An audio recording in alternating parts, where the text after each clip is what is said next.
Boa noite, Carol. Boa noite, Margarete. Estão me ouvindo bem? Acho que a Carol já está me ouvindo bem. Que legal que vocês já entraram aqui. Vamos aguardar uns minutinhos. O professor Renato já vai entrar aqui conosco também. Obrigado, Carol. Vamos aguardar aqui todo mundo que está entrando. A Débora, boa noite. Renato entrou, meu amigo. Quando você quiser mandar o convite, uma grande alegria você estar aqui conosco.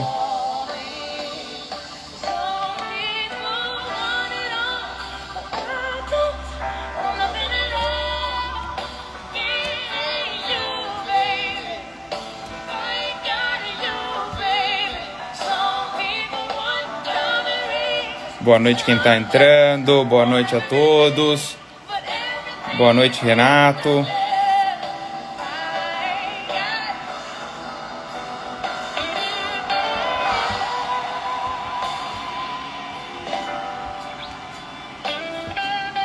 Boa noite, Priscila, boa noite a todos. Boa noite, Priscila, essa música aí, Priscila. Boa noite a todos, boa noite. Renato já vai entrar aqui conosco, vamos aguardar uns minutinhos.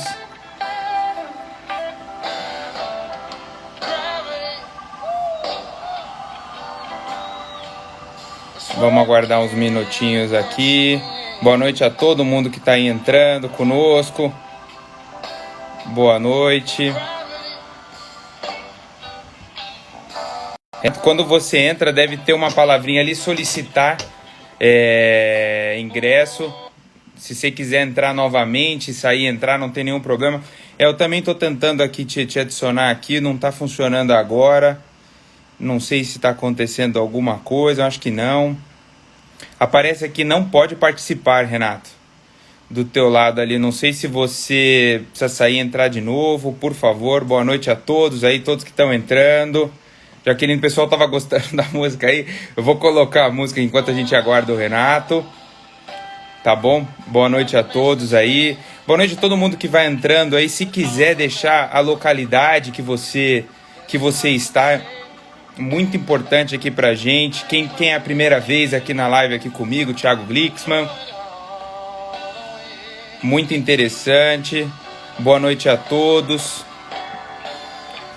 Boa noite, Vanessa. Boa noite, Keila. Evanilda, boa noite. De Manaus, seja muito bem-vinda. De Tatuí, a Priscila. Ana Ferretti, boa noite. Rio de Janeiro, Jaqueline. José Neto entrou. Eliane, Minas Gerais, muito boa noite a todos. Macapá, Genival. Débora, de Cuiabá. Thaís, Keila de Rio Verde. Boa noite a todos. Carol, você conseguir falar com o Renato, Carol, por acaso? Ele tá, acho que com um probleminha ali na conexão. Eu acho que ele precisa sair e entrar de novo aqui, ver se a gente consegue. Eu não tô conseguindo incluí-lo aqui. Boa noite, Guaxupé, Ana Ferretti, Feira de Santana, Alcântara. Muito boa noite a todos. Fechado, a Carol vai conversar um pouquinho com ele aqui. Vamos aguardar um minutinho aqui. Probleminhas aqui na pandemia normal. Boa noite, Elizabeth de Rio de Janeiro. Thaís Vasconcelos, boa noite a todos. Agora sim, Renato, meu amigo, vai estar aqui. Vou colocar a musiquinha para recebê-lo. O Renato já deve estar conectando já. Ó. Vamos aguardar um minutinho. Boa noite a todos.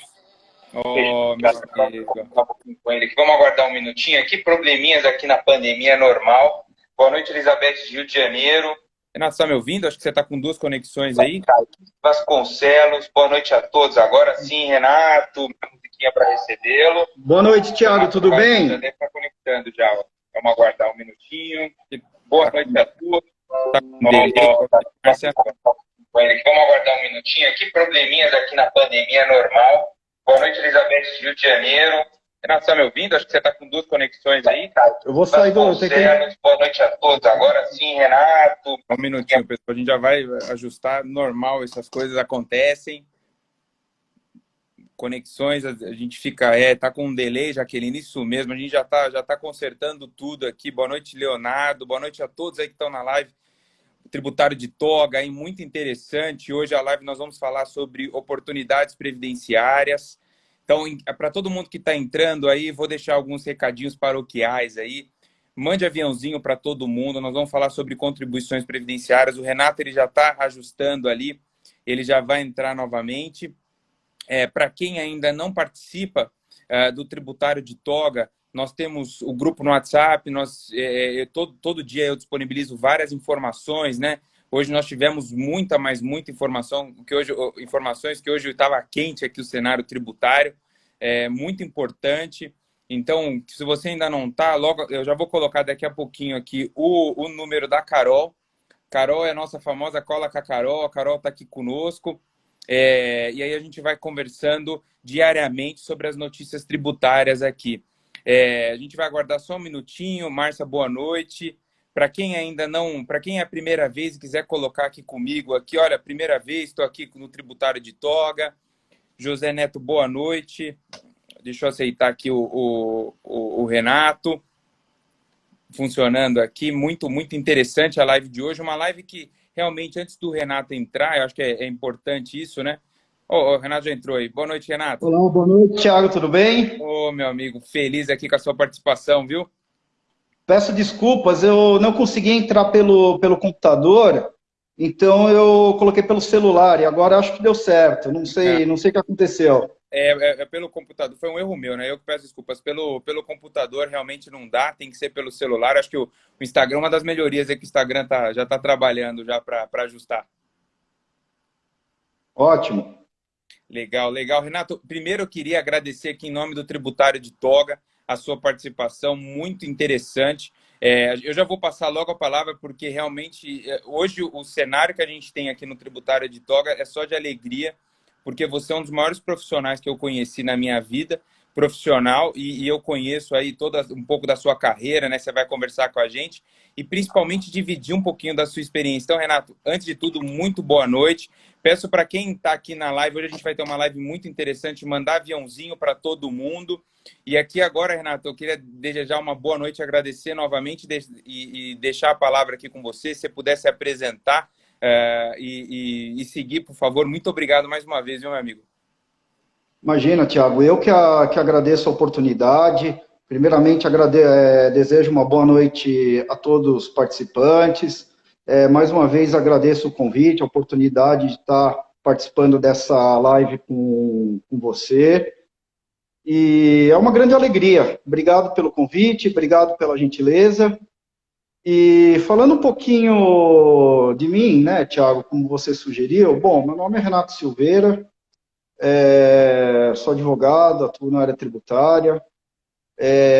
Não vou falar quando eu comecei a minha carreira, para não denunciar a minha idade, mas meu início foi como técnico em contabilidade, Thiago. Eu tive uma experiência em um escritório de contabilidade, onde eu tive a oportunidade, né, Thiago, de vivenciar as diversas áreas da empresa, né? Passei pela parte de contabilidade, escrituração, trabalhei em folha de pagamento, e a minha última função, né, no escritório de contabilidade foi apuração fiscal. Foi a partir daí que eu decidi, né, porque naquela época eu já acompanhava muito a legislação tributária para fins de apuração de tributos. Foi a partir daquele momento que eu decidi, né, ingressar na faculdade de Direito, e logo no meu primeiro ano de faculdade eu já iniciei estágio, né, em escritórios especializados na área tributária. E eu lembro que logo que eu comecei meu estágio, foi antes, ainda era autorizado a realização de compensação em sede de liminar. Então era muito interessante, porque eu acabava ajudando, né, os profissionais do escritório na parte de levantamento de crédito, né? Que interessante. Então, você está me falando, porque nós temos um público aqui que vem que está começando na área. Nós temos jovens, muitos jovens, jovens em todos os cenários, né? Migrando de uma outra área ou começando nisso. É muito legal. Então, a sua formação foi desde ali do cara que pegava a nota para hoje você ser, que daqui a pouco você vai chegar lá na história, você é um dos maiores escritórios no Brasil com conhecimento global, né? De fato, a questão da contabilidade, né, Tiago, ela está diretamente associada à atuação do advogado tributarista, né? Muito embora nós tenhamos aí diversas discussões envolvendo teses tributárias, discussões de legalidade, fato que em muitas situações, né, nós temos autos de infração, nós temos pedidos de compensação que demanda, né, necessariamente uma produção de prova, né? Tal como nós discutimos na live passada a respeito da classificação fiscal, que em muitas discussões é fundamental ter o conhecimento técnico do produto, né, para você fazer a sua defesa, para você demonstrar a correta NCM, aqui também, né, a contabilidade nessas discussões que envolvem matéria de prova, lançamentos contábeis, tributação de receita, ela é fundamental, né, para que você consiga fazer uma defesa consistente, né, a partir das provas e, evidentemente, complementando toda essa questão de prova com as discussões jurídicas, né. Então, é uma combinação, né, e eu acho que hoje o direito tributário, especialmente, ele é multidisciplinar, né. Não adianta nós termos um conhecimento, né, muito grande em direito, mas nós também deixarmos de lado as outras áreas, as outras ciências, como a contabilidade, economia, administração, que está muito presente no nosso dia a dia, né, nesse dia a dia de contencioso, consultoria, né, Tiago? Muito bom, muito bom. E aqui eu queria, já pulando um pouquinho, legal todo mundo saber disso, porque às vezes as pessoas acham que a gente já nasceu falando e já sustentando oralmente ali no julgamento. E tem caminho para isso. E hoje, como Renato? Você é sócio do Contencioso, né? Se você puder falar do Machado Advogados, é um grande escritório que atende várias multinacionais. Como é esse teu dia a dia, essa tua dinâmica? E eu queria uma dica tua para um profissional. O dia desse a gente circulou uma vaga nos grupos, né, do Tributário de Toga, do WhatsApp, e muita gente falou, olha, é meu sonho. E como que faz para uma pessoa que tem um sonho desse trabalhar com você, Renato? Como funciona? Não, assim, complementando, ao longo da faculdade, Tiago, eu fiz estágio em escritórios, né, durante meus 5 anos da faculdade, que o estágio, ele é uma fase muito importante para quem pretende lá na frente advogar, né, porque no estágio você tem contato não apenas com a matéria técnica, né, com algumas burocracias do dia a dia, como lidar, ir no fórum, recolher uma custa, que é fundamental, é relevantíssimo depois quando você vai advogar, né? E depois que eu me formei, Tiago, eu comecei a trabalhar, né, como advogado júnior em um escritório. Eu tive, ao longo da minha carreira, eu passei por 4 escritórios, sendo o último, né, que é o Machado Associados, é o escritório que eu trabalho por mais tempo, né, somando minha saída, meu retorno, dá quase 11 anos, né, de Machado Associados. E nesse período, Tiago, eu fiz 2 pós-graduação, fiz o mestrado, né? Então, eu procurei sempre combinar essa questão da teoria com a prática, né? Porque a academia ela é muito importante, porque permite que você ganhe conhecimento, que você adquira, né, uma lógica para estruturar o raciocínio, estruturar os argumentos, e a prática é fundamental para que você consiga, né, aplicar todo esse conhecimento que você teve na faculdade. Então, acho que todo nesse período eu procurei combinar, né, sempre a academia com a teoria e o dia a dia do contencioso, né? E Interessante. falando, e falando um pouco agora, né, do dia a dia no escritório, né, eu acho assim que na minha opinião, né, dentro de uma estrutura de escritório, né, cada profissional tem o seu valor, tem a sua importância, tem a sua relevância para que o escritório consiga, né, desenvolver o seu negócio, consiga atingir os seus objetivos e ter uma atuação consolidada no mercado, né? E, evidentemente, não existe assim um passo a passo, né, Tiago? uma regra de ouro para que você O manual. um manual. Eu acho que assim, geralmente você entra no escritório, né, como um advogado júnior, e a partir daí você vai desenvolvendo a sua carreira ao longo dos anos, né? E para chegar eventualmente a uma sociedade, né, tem toda uma combinação de fatores, né, Tiago? E aqui eu acho que é importante destacar que, evidentemente, você tem a questão técnica, né, porque você vai coordenar trabalhos, você vai revisar o time, você vai ter uma função de gestão, né? O atendimento ao cliente, né? O atendimento ao cliente é fundamental, porque esse é o nosso grande ativo, né, Tiago? Para a gente conseguir, né, sustentar o escritório, sustentar o time, o atendimento do cliente é fundamental. Prospecção de trabalhos, evidentemente, né, que isso faz parte do nosso negócio, agregação de valor, oportunidade, né? Então, são vários fatores que existem, né, para que você faça uma carreira no escritório e, eventualmente, né, consiga chegar à sociedade, né? Então, é duro, é Mas sofrido, mas o mercado jurídico tem bastante oportunidade, tem lugar né? Eu acho que assim, cada profissional tem a sua vaga, tem o seu lugar, tem a sua oportunidade e tem que ter foco, dedicação, né? Porque o nosso dia a dia ele é muito intenso, né? Muito complexo, as coisas mudam a todo momento, então você tem que estar atenado a essas mudanças, né? Maravilha, maravilha. É realmente um caminho aí, mas o que eu digo sempre para os alunos, para os amigos, é que tem lugar para todo mundo, e acho que a sua história é verídica e mostra aí um exemplo disso. Agora, sem muitas delongas, é muito importante as pessoas conhecerem o Renato que eu conheço, que é um dos melhores profissionais do Brasil. Pensando em contencioso, agora vamos passar para a parte previdenciária aqui, que é o mais importante aqui do dia. E aí a ideia aqui hoje é realmente, como diria que o antigo, hoje é divulgar informações e principalmente você que está no dia a dia mesmo. Um dos primeiros temas que você queria falar hoje é a famosa verbas indenizatórias, né? Renato, eu já vou devolver a palavra para você. As empresas continuam indo até você, ou você prospectando verbas indenizatórias. E como que você vê esse cenário hoje de jurisprudência? Se você quiser passar agora, a palavra é tua, porque realmente agora a gente começa aqui quase que uma aula, porque você está no dia a dia. Hoje eu sei que você teve uma sustentação oral. Sim, você está ali no fogo do dia a dia, a gente vai ter muito a receber e você agregar aqui no nosso dia a dia. Por favor, meu amigo. Vamos lá, Tiago. Então, começando inicialmente por essa questão das verbas indenizatórias, né?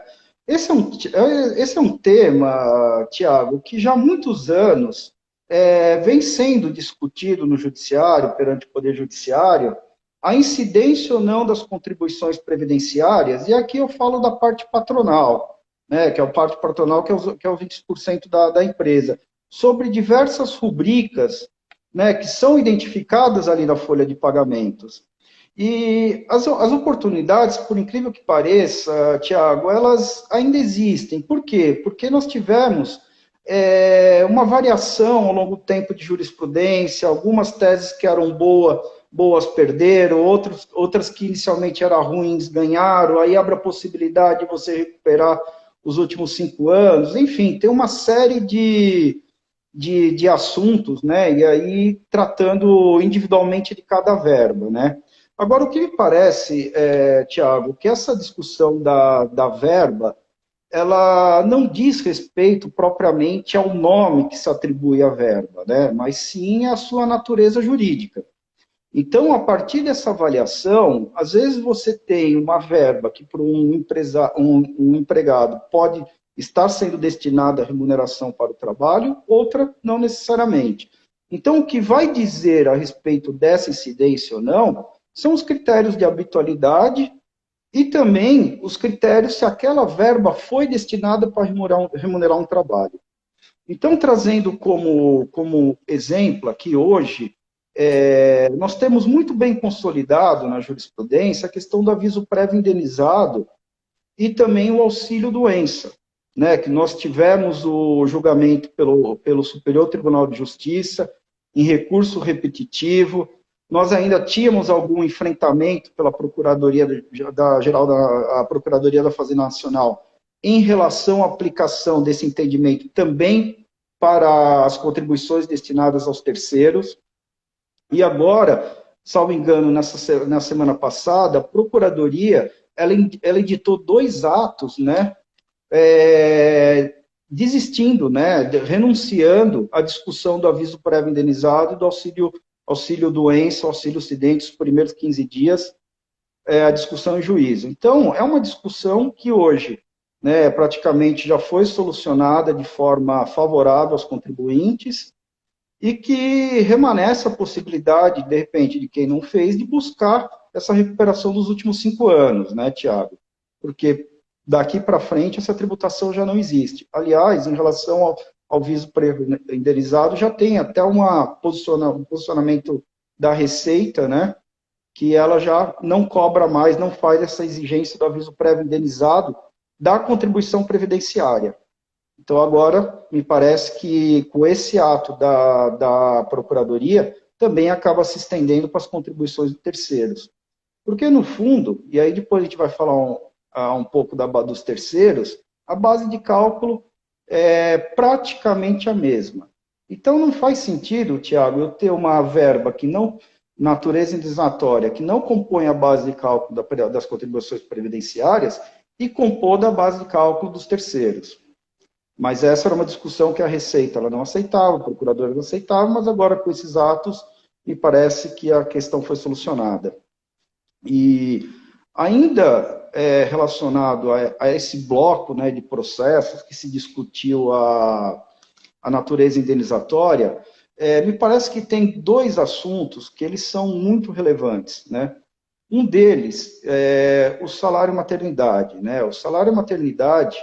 Eu vou te dizer, antes do salário maternidade, você falou do aviso prévio, do aviso prévio indenizado, que para mim era uma coisa, eu comecei a advogar e eu ficava perplexo, porque o próprio nome fala que é indenizado, mas tudo bem. O pessoal ficava questionando, questionava muito sobre isso. E aí você falou, e realmente tem um posicionamento, se não me falha a memória, em 2017 da Receita, pedindo para que não se incluísse mais, enfim, ela aceitando o caráter indenizatório. E aí eu queria uma dúvida para você. A gente tem muita gente aqui na nossa live que trata de recuperação de crédito, que vê isso como uma oportunidade, quem está começando agora, quem já advoga. E uma dúvida para você. Em situações como essa, por exemplo, do aviso prévio indenizado, a recomendação é ingressar com uma ação judicial para reaver os últimos 5 anos? Qual que é a tua recomendação, Renato? Por favor. Tiago, na minha opinião, Tiago, diante desse ato da Receita, agora desse posicionamento recente da Procuradoria, dispensando os procuradores de contestar essa ação em juízo, me parece que a recuperação administrativa ela seria cabível, sim, sem a necessidade de você ter uma ação judicial. Porque a questão jurídica ela já está definida, né, no Poder Judiciário, e a tese acabou sendo encampada pela própria Receita e pela própria Procuradoria, né? Então, me parece que o caminho administrativamente, né, o administrativo seria o mais razoável, fazer esse levantamento, retificar as obrigações e aí vai depender se a empresa está no e-social ou não, aí a forma de operacionalização tem que tomar um pouco mais de cuidado, né? Perfeito. Mas não há necessidade de você buscar esse direito perante o judiciário, especificamente em relação ao aviso prévio indenizado. Não, muito bom, porque só para contextualizar aqui, a gente tem. Primeiro eu queria dar uma boa noite para o Gabriel Jesuíno. O Gabriel Jesuíno ele já faz esses trabalhos também, é um aluno nosso, e eu queria aqui fazer uma ênfase, porque o que o Renato está falando aqui conosco, aqui na live, é o que ele fala para as maiores empresas do Brasil. Inclusive, antes de pular para o salário maternidade, que é um tema extremamente relevante, eu queria fazer um asterisco aqui, Renato. Nós temos, é impressionante isso, né? Eu trabalhei em várias empresas, eu sei que em empresas grandes a gente tem meta de trazer oportunidades tributárias, de trazer tese, de ir para o judiciário. Inclusive, por causa disso tudo, a gente vê tantos temas, né? No Supremo Tribunal ou no Superior Tribunal. E eu queria que você, antes de passar para o salário maternidade, falasse um pouquinho. Realmente as empresas procuram isso? E qual que é a dica para uma empresa que é menor? Ela deveria ficar com medo ou ela deveria ter a mesma postura de uma empresa grande, né? De ir atrás dessas oportunidades? Olha, Tiago, a impressão que eu tenho é que, assim, ao lado da tributação do consumo, me parece que a tributação da folha de pagamento ela acaba vindo em segundo lugar como algo extremamente onerado. Quando a gente começa a combinar as alíquotas da contribuição patronal, com a contribuição de terceiros, FGTS, SAT, RAT, você chega num número muito grande, né? Então, isso acaba sendo um custo efetivo da companhia. Quer dizer, a partir do momento que você tem outras pessoas discutindo essa matéria, conseguindo decisões favoráveis, você vê trânsito julgado, o judiciário decidindo de forma favorável, a procuradoria, quer dizer, você buscar essa oportunidade acaba sendo uma questão de sobrevivência da companhia, né? Como você vai competir com o seu concorrente se de repente ele conseguiu ter uma redução de carga tributária? Aqui eu falo uma redução absolutamente legítima, né? Quer dizer, ele procurou o judiciário, conseguiu uma decisão judiciária, ou então conseguiu uma autorização na própria esfera administrativa. Quer dizer, na minha opinião, Tiago, isso é mais do que fundamental, né? Você buscar, né, de forma, evidentemente, de forma coerente, de forma consciente, né, essas oportunidades, porque faz parte do dia a dia do próprio gestor, né? O gestor da companhia, ele está lá, evidentemente, para administrar a codomia, mas também buscando redução de custo, buscando oportunidades, tudo isso faz parte, né, da gestão da companhia. Então, eu acho que e esse é o tipo de discussão que não depende do tamanho da companhia, né? Porque talvez o ganho que uma companhia tenha, talvez proporcionalmente no negócio de uma companhia pequena, represente o mesmo número, entendeu? O mesmo impacto ali na linha de custo, né? Então, essa discussão, eu acho, Thiago, que independe do tamanho da companhia. Muito Eles bom. têm que sim buscar, têm que ficar atentos e faz parte do nosso dia a dia. É até um fator de competitividade, né? A gente fala muito isso no nosso meio, né? Mas agora, retomando para você, não é só aviso prévio indenizado, auxílio-doença, é o que você ia retomar agora. Nós temos mais oportunidades na área previdenciária, né? E o auxílio-doença e o auxílio-acidente, Tiago, me parece que entra nessa mesma linha do aviso prévio indenizado, inclusive em função desse ato recente da Procuradoria da Fazenda, né? Perfeito. E como eu ia iniciar, né, a questão do salário maternidade, né? O salário maternidade foi uma questão muito interessante, né? Porque nós tivemos lá atrás um julgamento desfavorável do Superior Tribunal de Justiça e muitas empresas acabaram desistindo da discussão, pagando o valor. E agora, surpreendentemente, o ano passado, né, o Supremo Tribunal Federal julgou a matéria em repercussão geral, e aqui foi um belíssimo voto do ministro Barroso, né, que ele trabalhou não apenas a questão das regras tributárias, né, a interpretação do que é remuneração, o que não é, o que é verba indenizatória, o que é, né, uma verba destinada a retribuir o trabalho, o conceito de habitualidade, mas ele entrou também numa questão que é justamente a proibição de discriminação, né? Porque a partir do momento que você impõe uma tributação do salário maternidade, você também estaria criando, né, uma regra discriminatória que poderia, eventualmente, até mesmo desincentivar o ingresso de mulheres no mercado de trabalho, né? Então, isso ele trouxe no voto dele como reforço de argumentação e ele deu uma interpretação de que essa verba não seria tributada. Primeiro, porque ela não é paga, né, diretamente pela empresa, ela é paga pela Previdência, ela não está destinada a remunerar o trabalho, porque o profissional está em casa, gozando da sua licença, e ainda tem essa questão que ele trabalhou da tributação não discriminatória, né? E a partir desse julgado, Tiago, abriu possibilidade das empresas reverem o que elas fizeram no passado, né? Porque a gente vinha de um posicionamento desfavorável, e agora nós tivemos uma ruptura do entendimento a favor do contribuinte, né? Então, nesse momento que a gente se deparou, Tiago, no dia a dia é que algumas empresas, de fato, não buscaram essa oportunidade, desincentivadas pela jurisprudência do passado, que era desfavorável. Então, veja só, é um tema que já estava em discussão no judiciário há muito tempo, com uma visão, com uns pronunciamentos desfavoráveis, e que agora, em 2020, né, teve um desfecho favorável. Perfeito. Então,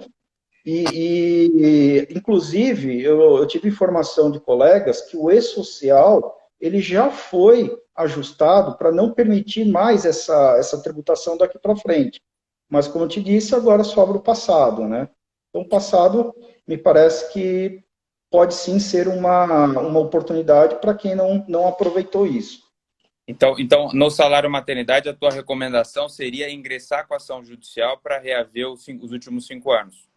Eu acho que nesse caso faria administrativo também, viu, Tiago? Faria administrativo, isso é importante. E falando no administrativo, o Luciano Erlon faz uma pergunta como essa. Eu vou replicar aqui. Doutor Renato, no caso de promover o processo administrativo, entendo eu, do indébito, ele está falando aqui do aviso prévio indenizado, mas poderia ser do salário maternidade, como você acabou de comentar. Há possibilidade de calcular o indébito com juros Selic? Obrigado. Sim, com certeza. Aqui a gente aplica a taxa Selic, né, desde o pagamento indevido até a efetiva restituição ou compensação. Então, me parece que a taxa Selic ela vem como fator de atualização no tempo desse valor, né? O Então, é dinheiro, cabível sim. o E dinheiro de hoje não é o de ontem, né? exatamente. E o salário maternidade, assim, nós tivemos o julgamento em repercussão geral. E com esse ato da Receita ajustando o e-social para não tributar, então me parece que você já tem uma anuência, um reconhecimento da Receita, muito embora a gente não possa falar daquele efeito vinculante típico, né? Mas há um ato administrativo, um reconhecimento do próprio órgão de que aquela tributação não é mais cabível. Né? Agora, não faria o menor sentido, quer dizer, tudo bem, eu ajusto o e-social, você não tributa daqui para frente, mas agora o passado você não pode recuperar. Então, são essas discussões que elas têm que ter um limite, né? Perfeito. Nesse assunto, comprovado o pagamento indevido, né, e não havendo mais discussão de mérito, a Receita tem que devolver esse valor, né, para o contribuinte acompanhado da taxa Selic. Ótima exposição. A Márcia fez uma pergunta aqui que eu acho que a Márcia foi funda. A Márcia é uma grande amiga e aluna. Ela falou qual é o número do ato. Possivelmente ela está se falando aí do parecer da manifestação da Procuradoria, que não vai recorrer nesses casos que você acabou de comentar. Se você tiver o ato agora, ótimo. Se não tiver, aqui eu já vou fazendo já o ponto aqui para o nosso grupo do WhatsApp do Tributário de Toga. O número da Carol está aqui embaixo. Está fixado aqui. Quem ainda não está no grupo, por favor, entre em contato com ela, porque a gente divulga isso e se eventualmente, Renato, se você não tiver agora, amanhã, no primeiro horário, eu já encaminho já para a Márcia e para os demais colegas aqui. Eu não tenho, desculpa. Esse ato eu não tenho de cabeça, mas são dois atos da Procuradoria, um deles relacionado ao aviso prévio indenizado e o outro do auxílio O Renato doença. deu uma travada. Vamos aguardar um minutinho. Vocês estão ouvindo o Renato? Tá tudo. Agora voltou. Voltou? Voltou, Renato. Então, especificamente os números dos atos eu não tenho, Tiago, de cabeça, mas esses são dois atos específicos. Amanhã. Um para o aviso prévio, um para o aviso prévio indenizado e o outro para o auxílio doença.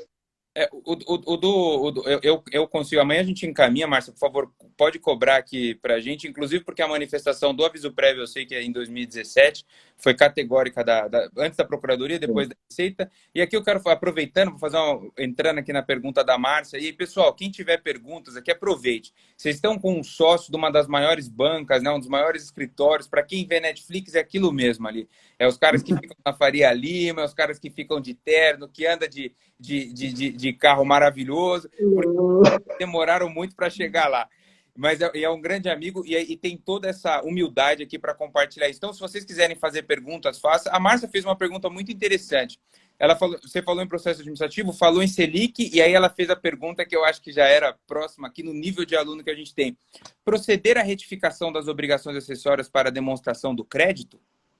Sim. Essa é uma exigência da Receita, inclusive prevista em instrução normativa, e eu sei que às vezes isso dá muito trabalho, mas a forma, principalmente, Tiago, em relação ao período anterior ao E-Social, que você tem a GFIP, ali é mandatório.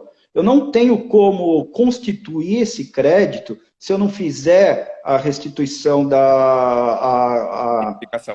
a retificação da GFIP, porque eu tenho que deixar aquele valor disponível no sistema da Receita. Eu sei que tem tem empresas que acabam comprando essa briga de não fazer a retificação e tentar fazer essa demonstração desse crédito por um controle gerencial. De repente, uma planilha Excel, confirmando com contabilidade, com folha de pagamento, mas, sinceramente, sendo muito franco, não me parece que é o caminho mais adequado. É, Porque quando tu vai falar em recuperação, em compensação, o CTN é claro, né, que a compensação é nos termos da lei. E a lei, que é a 9.430, ela acaba delegando algumas questões para a Receita regulamentar. Então, às vezes, é comprar uma briga, você tem o direito, você tem o crédito, mas você barra numa discussão formal. Né? E isso acaba, de repente, até atrasando o aproveitamento desse crédito.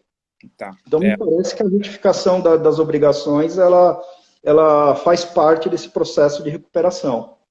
É um bom tema, inclusive, que a gente já viu. Já tem alguns posicionamentos contrários a essa retificação, né? O famoso extemporâneo. A gente vê muito, mas no caso do previdenciário tem previsão expressa. Enfim, como você mesmo disse, né?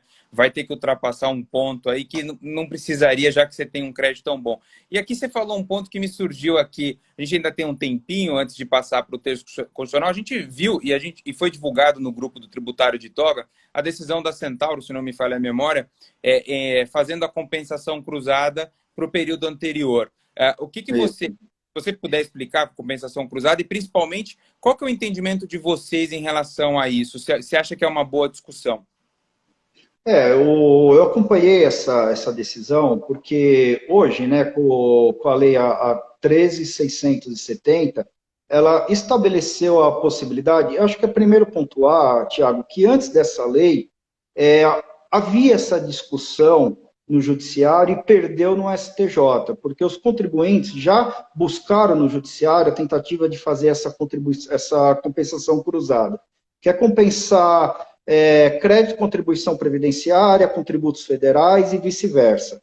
Então, antes da edição dessa lei de 2018, existia essa discussão no judiciário, chegou no STJ, o STJ foi desfavorável, porque ele disse que não havia previsão legal, primeiro, compensação nos termos da lei, e não havia previsão legal para esse tipo de compensação.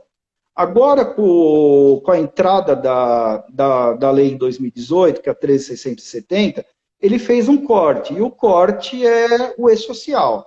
Então, os créditos apurados após o E-Social podem ser compensados com os débitos apurados com as contribuições previdenciárias. Os créditos anteriores permanecem ali no âmbito social para você compensar com contribuição previdenciária. Agora, essa decisão da Centauro, essa liminar, né, ela me parece que ela tem que ser analisada um pouco com parcimônia, né, porque ela deu uma interpretação de que o crédito, né, o direito creditório, surgiria no momento do trânsito julgado. Então, ali nós estamos com uma discussão, que no caso era o ICMS na base de cálculo do PIS e COFINS, uma discussão que começou lá atrás, durante anos, e com o trânsito julgado, o mandado de segurança declarou a compensabilidade daquele crédito, né? Então, vamos lá.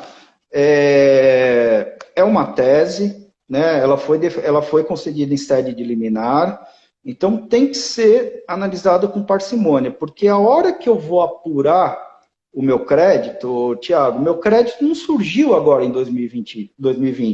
Os pagamentos se deram em períodos anteriores a essa lei. Tanto é verdade que esse trânsito, ele reporta ao passado, que todo pagamento que eu fiz no passado, eu trago ele com atualização, né? Então, Se o crédito surgisse agora, em 2020, com o trânsito julgado, a rigor eu não teria direito a essa atualização. Mas, na verdade, o que foi reconhecido agora foi a compensabilidade daqueles valores que eu fiz no passado. Então, Tiago, a gente precisa acompanhar a evolução dessa discussão no judiciário, porque ela é bem recente e surgiu justamente nesse contexto, né, dessa discussão do ICMS na base de cálculo, que as empresas apuraram um ativo enorme, né?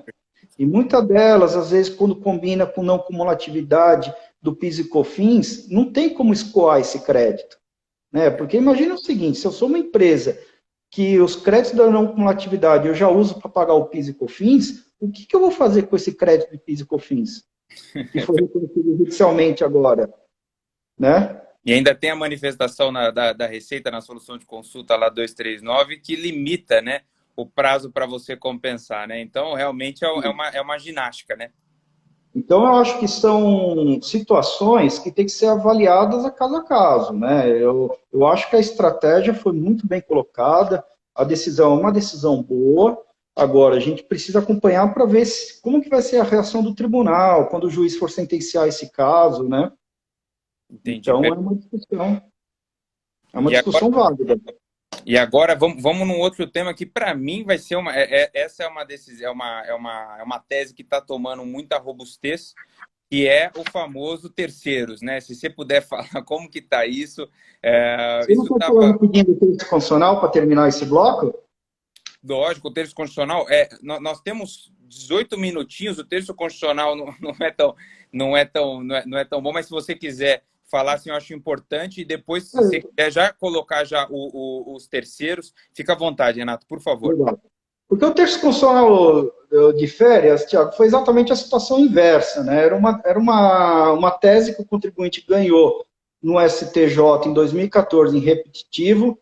Muitas empresas deixaram de pagar esse valor e agora, né, depois de 2014, tiveram uma sequência de fatos, né? Uma primeira tentativa do STF de julgar a matéria, ele acabou rejeitando por reconhecer que a matéria era infraconstitucional. Depois nós tivemos o caso com repercussão geral. Nessa repercussão geral, o próprio Ministério Público Federal apresentou parecer favorável à tese do contribuinte e nós tivemos essa reversão de expectativa, né? Nós tivemos a quebra, né, a ruptura da segurança jurídica com o Supremo reconhecendo a tributação. E agora, o que se discute, principalmente nesse ponto, eu acho que nessa tese específica, o contribuinte não pode jogar a toalha, que já tem os embargos discutindo eventual modulação dos efeitos dessa decisão, e eu acho também que, individualmente, cada um tem que avaliar, né, a situação do seu caso. Se tinha ação judicial ou não tinha, se tinha trânsito julgado, se simplesmente deixou de pagar, porque, a princípio, haveria, né, uma possibilidade de tentar, entre aspas, salvar o passado, né, com base nos princípios da segurança jurídica, buscar, inclusive nesse ponto, a Lindbe, né, acaba ajudando quando ela trata lá da reversão da jurisprudência, né. Perfeito. Então, acho que fica o registro dessa matéria, que essa matéria ela é relevante, ela está no dia a dia das empresas e tem muita gente preocupada com esse assunto. É verdade, é verdade. Pela alteração de jurisprudência, que realmente foi um susto aí, como você mesmo disse, né? O salário maternidade trocou de figura aí com o terço constitucional. Agora, entrando aí numa tese que essa sim parece que está tomando um corpo aí favorável para os contribuintes, mas que ainda tem muita discussão, vejo eu, seria sobre o contribuição aos terceiros, né? A contribuição aos terceiros, Tiago, e aqui a gente fala, conforme o FPAS da empresa, pode chegar numa incidência de 5,8% sobre a folha. E eu não sei, eu não chequei esses dados, eu não sei se é verdade ou não, mas eu vi uma publicação da Procuradoria dizendo que depois do ICMS na base de cálculo, essa pode ser a segunda tese mais expressiva em termos numéricos, né? Já vi isso, eu acho que o número está correto, viu? É, Então, e aí quando a gente combina esse sistema S, a gente está falando de salário, educação, INCRA, SEBRAE, SESC, SENAI, SESI, e esse bando de S que tem por aí, né? E especificamente nessa matéria, Tiago, nós tínhamos duas frentes de. Tínhamos e temos, né? Duas frentes de discussão. A primeira delas é a própria constitucionalidade, né? Que o argumento para não pagar nada, que é com base na emenda constitucional 33, que ela teria estabelecido ali três possíveis hipóteses de incidência para as contribuições de intervenção no domínio econômico e as contribuições sociais gerais, que é o faturamento, a importação e a receita e a receita. Ela não diz no texto constitucional folha de salários, tá? E essa discussão, ela chegou no Supremo Tribunal Federal por meio de dois recursos extraordinários. Nós tivemos um caso do SEBRAE, que transitou em julgado ontem de forma desfavorável ao contribuinte, né? E nós temos o recurso extraordinário do INCRA, que já tem um posicionamento. Tudo indica, Tiago, que no caso do INCRA também vai se repetir esse entendimento do SEBRAE. sim. Então, hoje, avaliando essa tese da constitucionalidade, assim, a minha avaliação é que não há boas chances de sucesso, né? Então, superada, reconhecendo a constitucionalidade das contribuições, remanesce a discussão da base de cálculo, né, que é a limitação da base de cálculo a 20 salários mínimos. E essa tese, ela é construída a partir de uma lei, que é a Lei 6.950 de 81. Essa lei, Tiago, ela trouxe no caput, né, o artigo 4º, ela trouxe no caput a limitação para a contribuição previdenciária. E no parágrafo único, ela trouxe a limitação para as contribuições a terceiros. Na sequência, no ano de 86, veio um decreto-lei, e aqui que está a discussão, né? Esse decreto-lei, ele não faz aquela revogação expressa do dispositivo. Ele simplesmente retira, remove o limite que estava no caput para a contribuição previdenciária. Então, essa é a discussão. E engraçado que se a gente entrar agora no site do Planalto e consultar a Lei 6.950, esse artigo 4º, ele não aparece lá como revogado. Ele não aparece com a eficácia suspensa ou algo parecido, né? Então, essa é uma discussão da limitação da base de cálculo, me parece que ela vai se encerrar no STJ, não vai para o Supremo, porque a discussão aqui é de validade, vigência e eficácia. E atualmente, agora no final do ano, e aqui foi um trabalho feito pela Procuradoria da Fazenda Nacional, junto ao STJ, 2 casos foram submetidos ao regime de recurso repetitivo.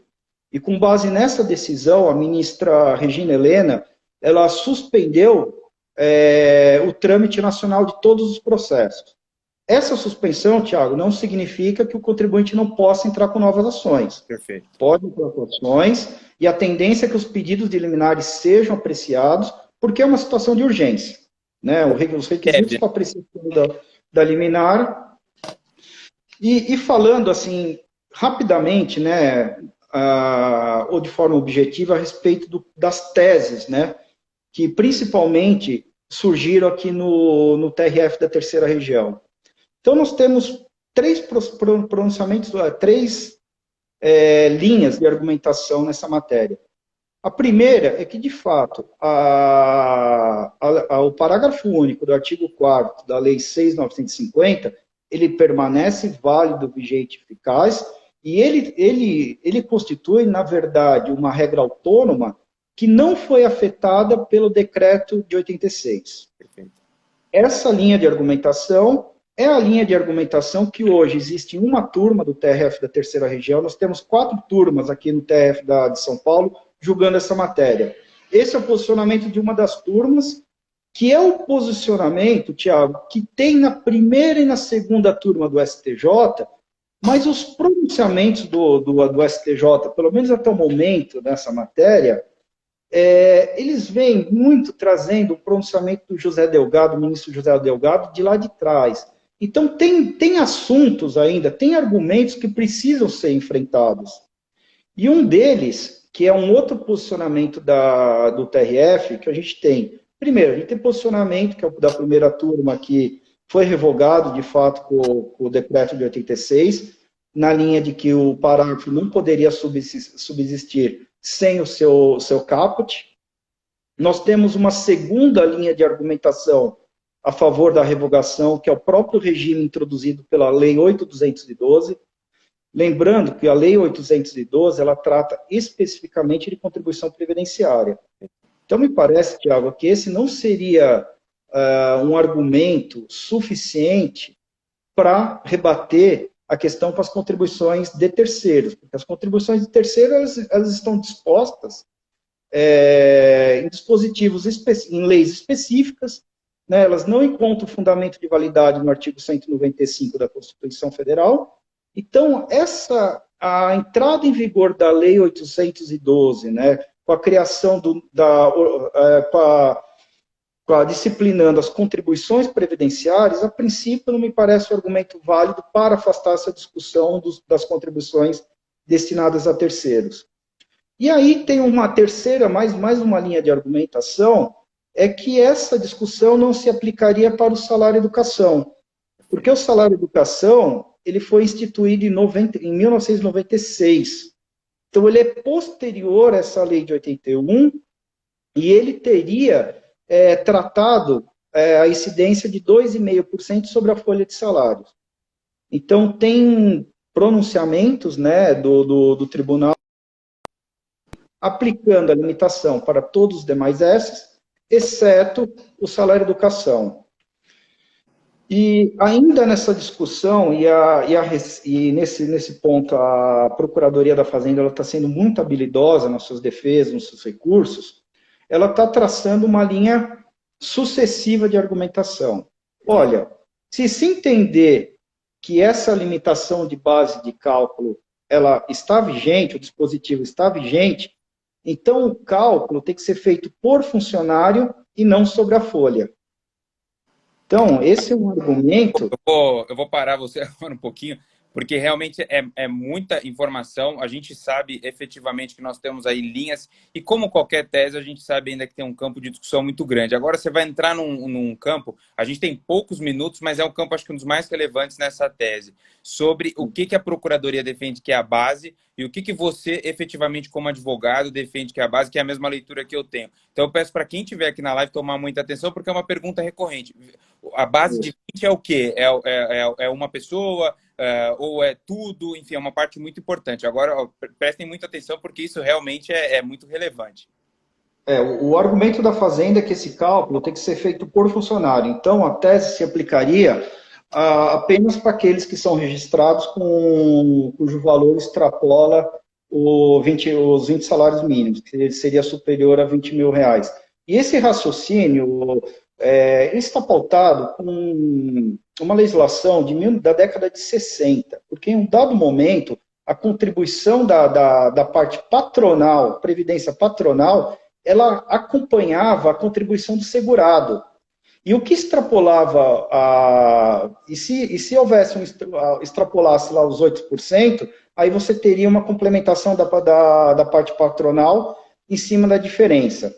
Agora, a grande questão é que me parece, quando eu olho para a legislação, eu não vejo a contribuição de terceiro acompanhando essa sistemática. E outra, muita coisa mudou, né, Tiago, ao longo dos anos. Tanto é que hoje essa questão do segurado, ele está completamente dissociado na Lei 812. Eu tenho a contribuição da Previdência incidindo sobre toda a folha de salário no artigo 22 da 812 e lá no 28 tratando do segurado empregado. E outra, falando dos terceiros, desde a legislação original, os terceiros sempre incidiram sobre a folha de salário. Então, quer dizer, se a incidência sobre a folha de salário, e eu entendo que tem uma limitação de 20 salários, por que eu vou restringir isso para o cálculo para cada funcionário?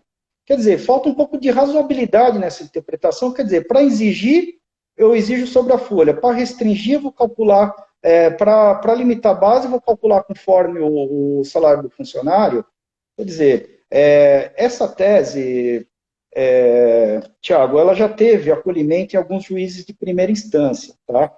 mas isso foi objeto de recurso e no TRF foi reformado. Tem um precedente da sexta turma que ele diz claramente que a limitação é sobre a folha e não sobre o cálculo do funcionário, que é o que o STJ vem decidindo. Mas agora, me parece que essa questão específica ela vai ser tratada nesse repetitivo de uma forma mais objetiva, porque a finalidade é justamente resolver o assunto e evitar novos litígios, porque não adianta você reconhecer que o dispositivo está válido, mas você não sabe como aplicar. Muito interessante. Eu vejo isso num filme, né, numa leitura de um filme, eu vejo que o contribuinte veio com uma primeira leitura falando o seguinte: olha, a contribuição aos terceiros ela é inconstitucional, ou seja, uma leitura macro, né? Bem lá em cima, você vai ler na Constituição, algo que infelizmente não surtiu efeito. E aí, logicamente, aqui não fazendo a nossa leitura jurídica, né? A gente vai só para os fatos, né? Realmente não surtiu efeito, aí vai para uma segunda leitura, que é a limitação dos 20 salários mínimos, e aí me parece que a Procuradoria se apegou a qualquer coisa, e aí foi numa legislação da década de 60 para falar que isso não tem uma conexão, enfim, para mitigar um direito, mas é algo que é o que você está falando agora, e eu fiz essa leitura aí de um filme. Não, deixando bem claro o seguinte: tem todo o embasamento legal para sustentar que os 20 salários mínimos é sobre a folha por um todo e não por cada funcionário, o que numa empresa que não teria um alto escalão aí de funcionários não teria quase aplicabilidade nenhuma para ela, né? Nenhuma, exatamente. Quer dizer, aquele tal negócio, você ganha e não leva, né? Mas o tema de fato é polêmico, Tiago, ele é controvertido.